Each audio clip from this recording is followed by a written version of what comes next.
Halo guys, gimana kabarnya? Semoga sehat selalu dan tetap semangat menjalani aktivitas. Selamat datang kembali di channel Mager Santai. Kali ini saya akan membahas alur film yang berjudul Taktiran Das 2021.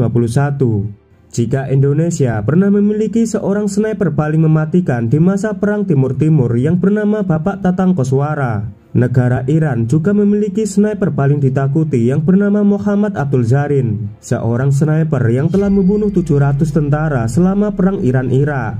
Lalu bagaimana kehebatan sniper Iran? Langsung saja kita ke alur ceritanya.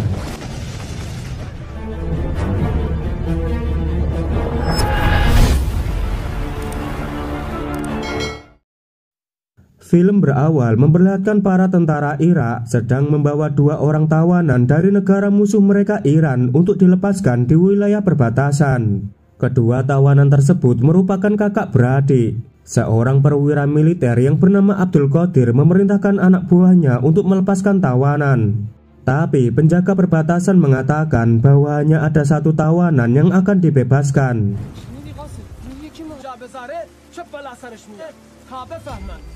Sang kakak yang bernama Husain merelakan dirinya yang tetap ditawan supaya adiknya yang bernama Hasan bisa dibebaskan. Meski sempat berdebat, akhirnya Hasan menuruti perintah kakaknya. Hasan segera berlari menuju perbatasan, tapi perwira penjaga menyuruh anak buahnya untuk menembak Hasan hingga tewas.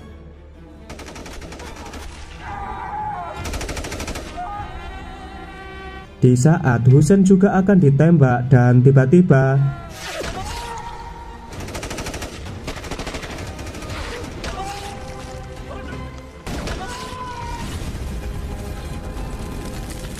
ternyata serangan brutal itu berasal dari sniper Iran yang paling ditakuti yang bernama Muhammad Abdul Zarin. Qadir yang melihat kejadian itu langsung ketakutan dan menyerah kepada Zarin. Di sini kita bisa mengetahui kelembutan hati Zarin, di mana ia tidak mau membunuh musuh yang sudah menyerah.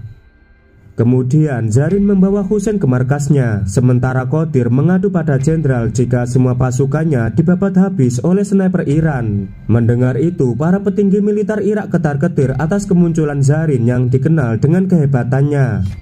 Mereka khawatir jika Zarin tidak segera dikalahkan, pastinya akan lebih banyak prajurit mereka yang akan dihabisi Zarin. Untuk menghentikan Zarin, militer Irak memanggil Rosid, seorang perwira senior dari satuan penembak jitu. Rosid juga membawa dua orang sniper yang merupakan murid terbaiknya. Di sana Rosid mengatakan jika yang mereka hadapi bukanlah sniper sembarangan, melainkan ia adalah Zarin, seorang musuh sekaligus rivalnya dulu sewaktu berperang. Diketahui Zarin adalah sniper terlatih yang tembakannya sangat akurat. Dengan mengukur jarak musuh, menentukan arah angin, kelembapan udara, dan teknik kamuflase terbaik. Rosid telah mempersiapkan dua murid terbaiknya untuk melawan Zarin. Mereka bernama Mu'ad dan Jabal. Rosid lalu membuktikan kehebatan muridnya dalam menghabisi musuh. Mereka ditantang menembak sandera dari pasukan Iran.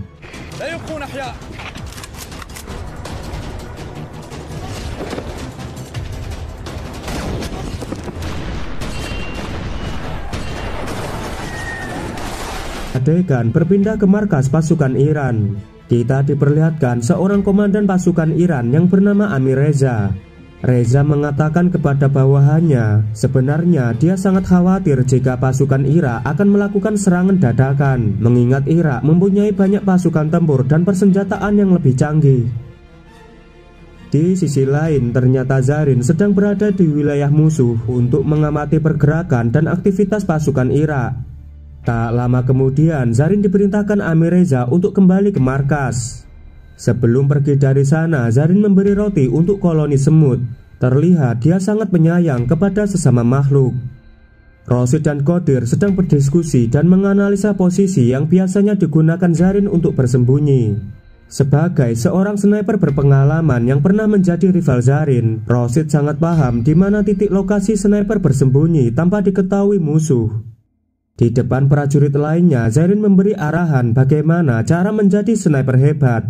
Untuk menjadi seorang sniper, mereka harus mengetahui persembunyian yang strategis tanpa diketahui musuh. Sang sniper juga harus tahan dalam setiap kondisi cuaca apapun. Husain yang berada di sana sangat antusias dan mengatakan kepada Zarin kalau dia ingin diajari bagaimana cara menjadi sniper hebat seperti Zarin. Zarin pun menerima Husain menjadi muridnya.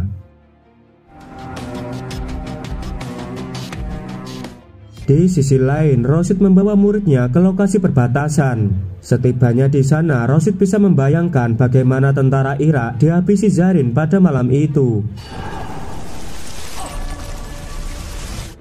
Rosid lalu memeriksa bekas tembakan yang menembus kaca mobil.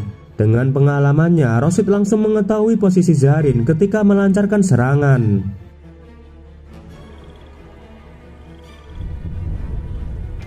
Ketika kembali ke markas, Rosid memerintahkan Mu'ad dan Jabal untuk mengintai pergerakan Zarin di wilayah perbatasan. Rosid berasumsi kalau Zarin sering mengawasi aktivitas pasukan Irak di sana. Sedangkan di markas pasukan Irak, malam harinya para tentara akan istirahat. Sebelum tidur, Ismail memberi roti kepada Husain. Melihat itu, Zarin melarang Husain memakannya. Ia mengatakan jika seorang sniper harus terbiasa puasa untuk melatih ketenangan jiwa dan juga konsentrasi, sehingga saat menembak bidikannya tidak akan meleset. Esok harinya, Zarin mulai melatih Husain menjadi seorang sniper.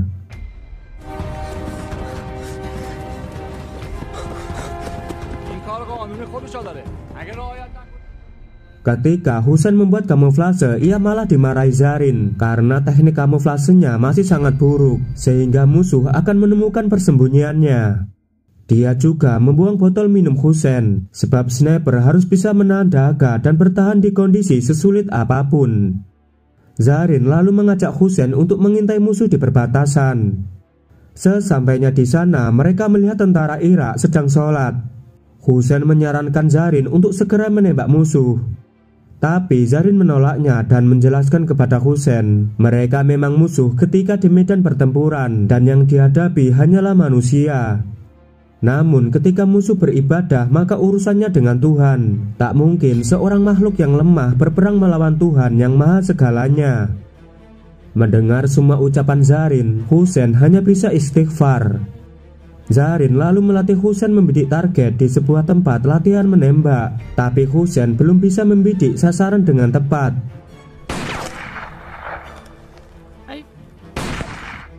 Ketika Zarin akan pergi, Husain malah menantang Zarin dan membuktikan kemampuannya. Zarin yang merasa ditantang muridnya lalu menembak semua target dengan jitu.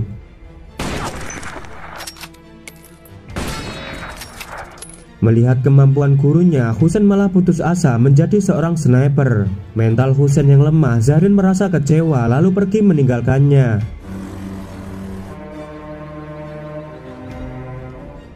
Malamnya, Zarin bertanya kepada Ismail kenapa Husain tak kunjung kembali ke markas.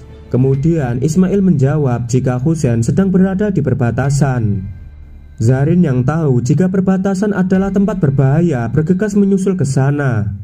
Ternyata di perbatasan, Mu'ad dan Jabal sedang mengincar Zarin. Di sana mereka melihat Husain sedang menangis yang meratapi kematian adiknya. Mu'ad langsung mendatangi Husain dan akan menembaknya dari jarak dekat.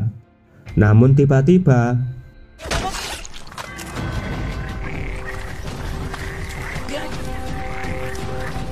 untuk kedua kalinya Zarin berhasil menyelamatkan nyawa Husain.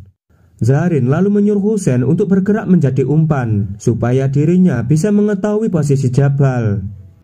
Dan benar saja, Jabal yang melihat pergerakan Husain termakan jebakan mereka.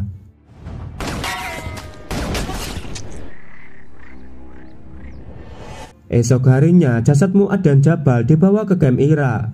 Melihat kedua muridnya telah tewas membuat Rosid sangat marah. Dia segera memerintahkan pasukannya untuk menyerang kamp Iran secara mendadak, sedangkan dirinya akan fokus mencari dan menghabisi Zarin.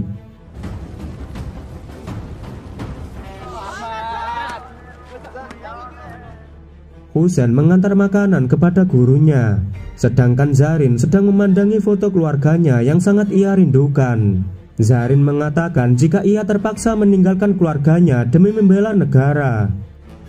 Di sisi lain, pasukan Irak sudah bersiap menyerang markas Iran dengan mengerahkan tank lapis baja. Rashid yang gak terima atas kematian muridnya. Dia menembak tentara Iran dengan membabi buta hingga menewaskan Ismail.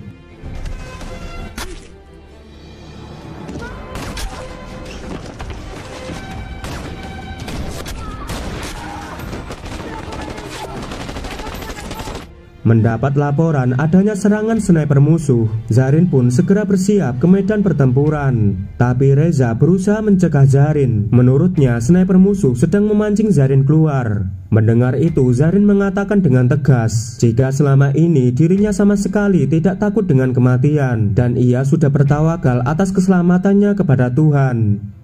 Seorang rekannya pun menyetujui apa yang dikatakan Zarin. Mereka berdua langsung berangkat ke medan pertempuran.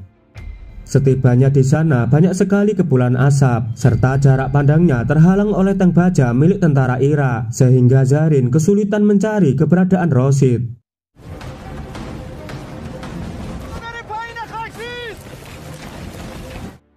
Melalui teropongnya, Rashid dengan mudah melihat pergerakan Zarin. Zarin melihat sebuah kode tangan dari Rashid yang menantangnya untuk berduel. Zarin pun langsung bergerak menuju ke posisi yang strategis.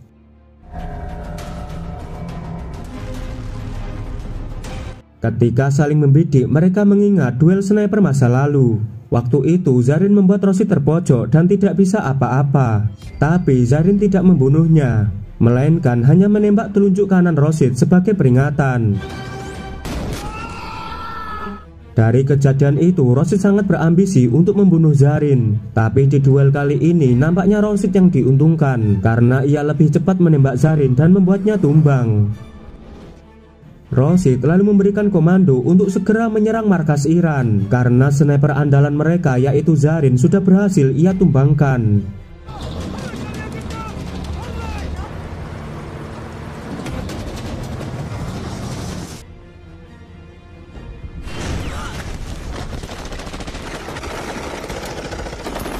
Akibat serangan itu, pasukan Iran sangat terdesak, sebab persenjataan mereka kalah canggih dari pasukan Irak.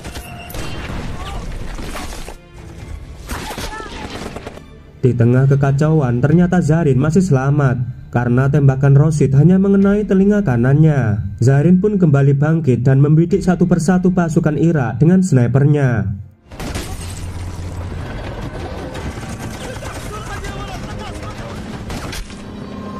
Serangan Zarin membalikkan situasi pertempuran, sehingga pasukan Iran kembali bersemangat untuk mengalahkan tentara Irak.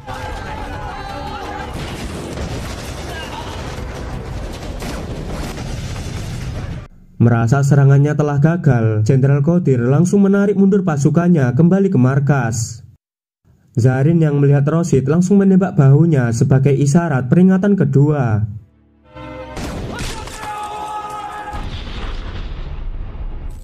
Ketika Zarin kembali menemui rekan-rekannya, mereka semua tidak percaya jika Zarin ternyata masih selamat. Sementara di markas Irak, Rashid dimarahi habis-habisan oleh atasannya. Dia menuduh Rashid telah membuat laporan palsu atas kematian Zarin, hingga pasukannya banyak yang tewas. Dan akhirnya Rashid diskors beberapa waktu, dan tugasnya akan digantikan oleh sniper lain yang telah mereka siapkan. Sang kapten berasumsi jika sniper andalannya sekelas Rashid saja tidak bisa membunuh Zarin. Lantas ia membuat rencana licik dengan mengutus Abdul Qadir akan berpura-pura berkhianat dan memberikan informasi palsu kepada pasukan Iran. Esok harinya Qadir mendatangi markas Iran. Di sana ia mengatakan kepada Amir Reza dan petinggi Iran jika pasukan Irak akan menyerang dengan jumlah lebih banyak daripada sebelumnya. Ia memberitahu pada mereka hanya ada satu cara untuk menghentikan rencana itu, di mana Zarin harus diam-diam menyusup ke markas Irak dan menghabisi sang kapten. Awalnya Zarin dan Amir Reza tidak percaya dan menganggap ini jebakan. Tapi Zarin yang tidak takut mati justru mengatakan kalau pasukan Irak akan termakan dengan jebakan mereka sendiri. Malam harinya Zarin berhasil memasuki kamp Irak, dan benar saja semua yang dikatakan Qadir hanyalah jebakan belaka. Ketika matahari terbit, ternyata banyak pasukan Irak yang sudah bersiap menunggu kedatangan Zarin. Tapi dengan skillnya Zarin selangkah lebih di depan, sehingga musuh termakan oleh jebakannya sendiri.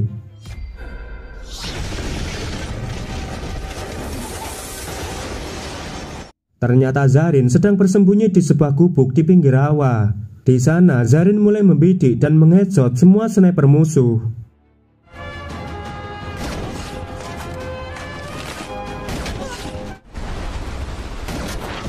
Sang kapten yang belum tahu posisi Zarin memerintahkan anak buahnya menembakkan artileri ke segala arah.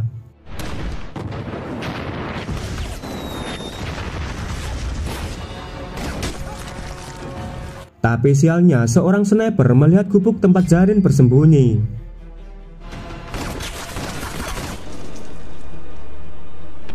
Sniper musuh lalu mendekati gubuk untuk memastikan jika Zarin benar-benar sudah tewas. Walau terluka, Zarin mampu mengheadshot sniper musuh. Sementara Rosid yang sudah mengetahui posisi Zarin, ia mulai membidik Zarin dan tiba-tiba